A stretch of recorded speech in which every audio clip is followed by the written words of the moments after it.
Good morning.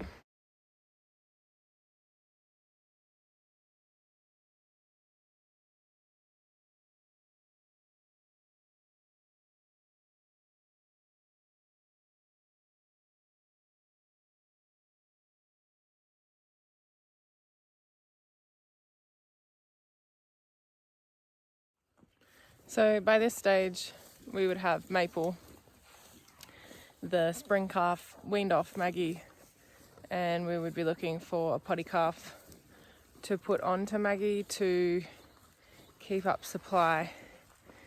And I really need to do that. But we do need to harvest the potty calf from last year. It's just logistically getting that done. We want to harvest the potty calf before the spring summer grass slows right down, starts to die off too much, and we run out of grass fed feed.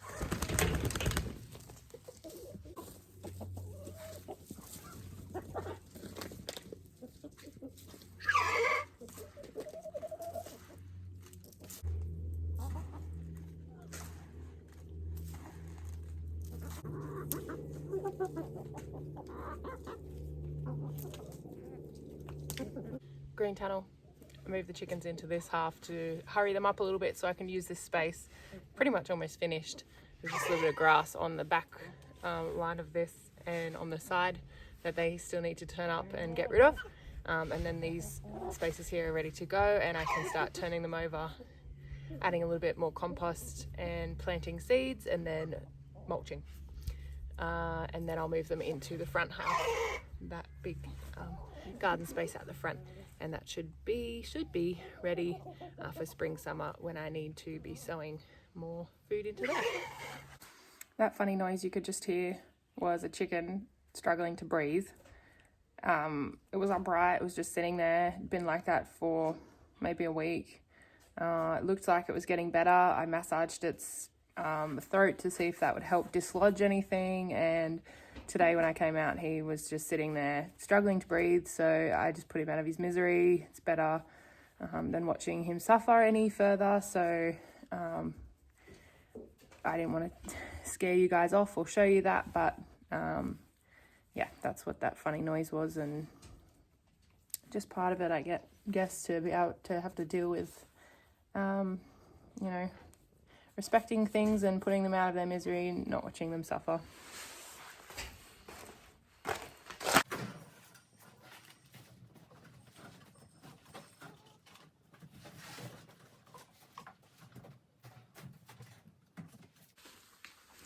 Just giving the rabbits some breakfast. I will go and get some carrots, veggies for these guys. And so chunky. Look, little wombats. You're so chunky. We only have one female at the moment and one male, or one doe and one buck, because a virus took out a lot of my rabbits. So there is 5 in there, 5 babies and 1 mother. And they'll be separated once the babies start eating solids and stop drinking from their mum. I just put these mozzie nets over them to stop that virus killing any more of them. The dad. These are the next stage from those little baby ones. These are about halfway grown. There's 6 in there. And then just 2 of the ones that are ready to go whenever I get a minute. But they're a really nice size. I think they'll be a pretty good dress weight. And that is how we're going at the moment. I think I had about 6 or 7 of those larger ones, but again, just timing wise, the virus took out a lot of them. So I managed to save all these guys. I'd never experienced that common virus before. But as I can sort of understand it just from talking to a few other people that breed rabbits that I know, whoever the governing body is, council or whoever, releases a virus into the wild to kill off wild rabbits, and that's why we also found a lot of dead wild rabbits at the same time, and we lost about 7 in the matter of a week. So I quickly caught on to what was going on and put them into the shed and covered them up, and then now they're under the mosquito mesh, so the mozzie mesh. So hopefully we won't ever have that happen again, but it's not all the time, so the virus isn't always in the system, I guess. But yeah, when it does get released, they don't tell you, so you just have to be ready for it. You can vaccinate your rabbits against it. A lot of people do that with their pet rabbits. It's not really what I want to do. I don't want to vaccinate things that we're eating. However, maybe in the future I will vaccinate our breeding stock, because I did lose a new line that I had got off a friend, and that was hard. But I know now for the future that you need to keep them covered up from the mozzies.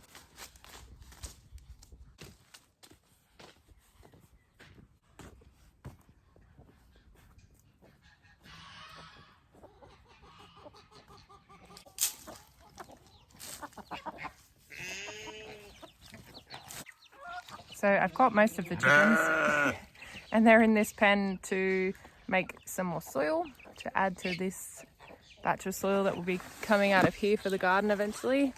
And I think really what I'm trying to do here is wherever I throw their feed in the morning is the spot where I want them to spread out or kill the grass. So anyone that owns chickens knows that they're pretty harsh on the ground if you put them in one spot for too long. So just like in the green tunnel, I want to spread their food out where I want the grass to disappear, or where I want things to be spread out, like soil and leaves and things like that. So focusing the food on the bit that I want to spread out to use the chickens to help me till and harrow.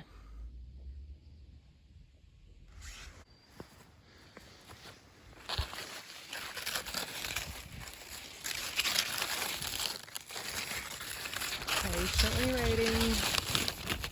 Patiently waiting.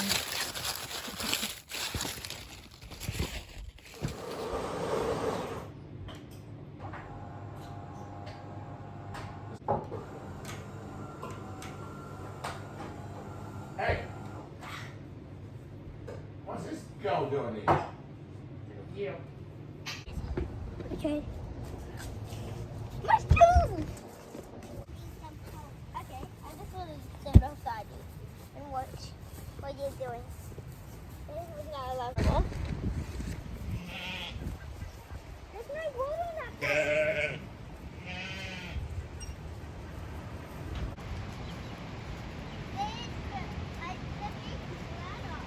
Okay.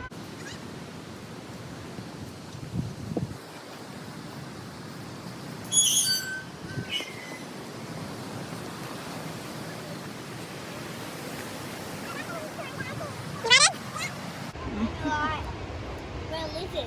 You lizards. Yeah. Bye. Hi, lizard.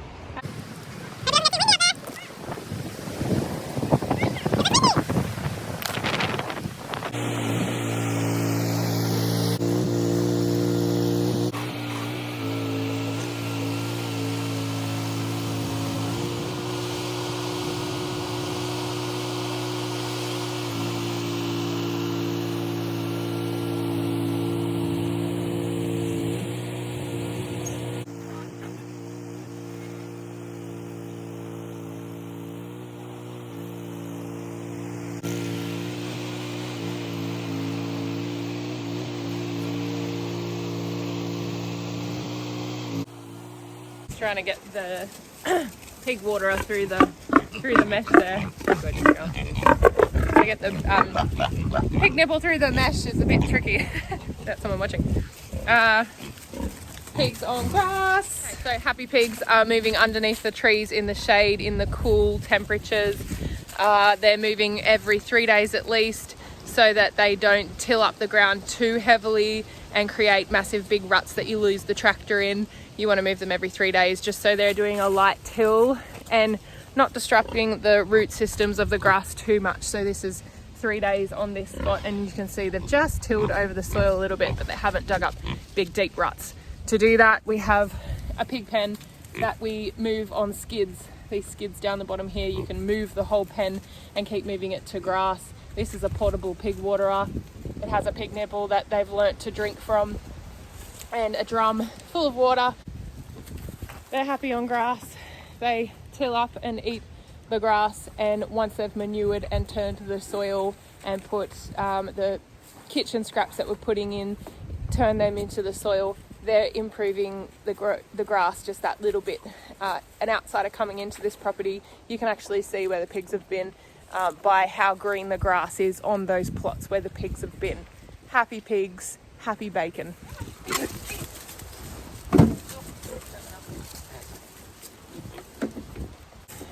These piglets are our boar Stan's piglets. I mentioned that he passed away.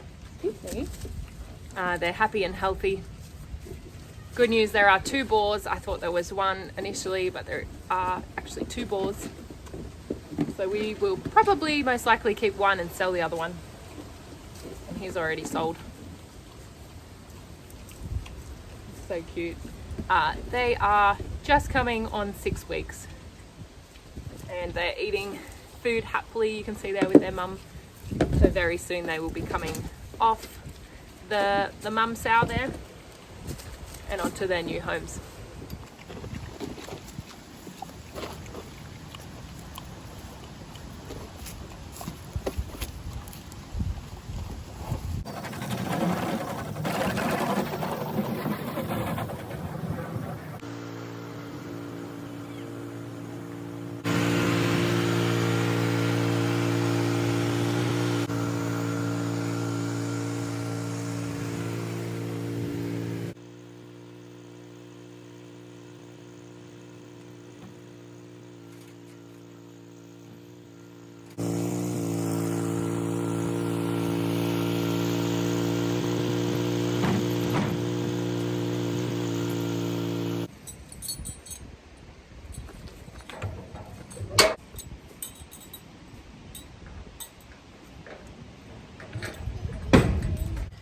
These tie-down straps or ratchet straps can be a little bit hard to get the hang of, but once you practice a few times, they're really great. You just got to find the right one.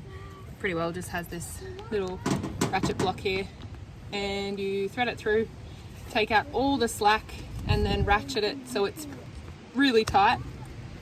And then all I do with the end, Dom, my husband, has fancy knots that he ties to try and use up the tail that would normally be flapping in the wind while you drive.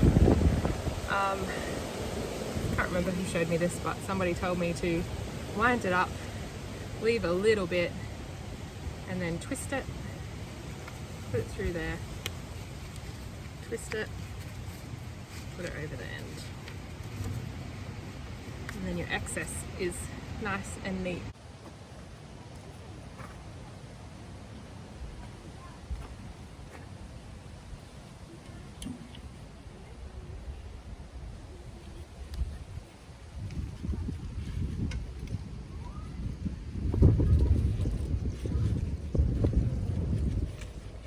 I'm using beef shin for some ossobuco. I've just browned my meat and my onions in a pan, and I've deglazed with red wine, and I put them into the slow cooker hot. That was a little bit of bowler blade I had left over that I diced up, and down there under those spices you can see the shins. I think there's 3 really large ones in there, and the shin bone has quite a large marrow bone, a bone that's filled full of marrow, which is a really nutritious inside of a bone. It tastes quite buttery and creamy, and it's good for ossobuco. I put a ton of spices in there, including cumin, paprika, celery salt, and a little bit of garam masala. And I'm going to put plenty of garlic in there, plenty of onions, like I said. And I'm also going to put in some dehydrated celery that I have done. I like to put lots of celery in. I like celery, the flavour. But I don't really keep it fresh, not usually anyway, because it just goes off in the fridge. The kids don't really eat it. So usually if I get a bunch, I dehydrate it. Just deglazing the pan with the red wine, cooking out the alcohol. Then I'm going to add that into the slow cooker. And then I'm going to just add 2 tins of diced tomatoes and put it on for a few hours. It should be ready. It's 1 o'clock now, so it should be well and truly ready before dinner time. And that's just a quick and easy way that I can free myself up to not have to cook dinner in the peak hour when I have to run around after animals and bath kids and things like that. We'll probably just have it with a little bit of mash, I reckon.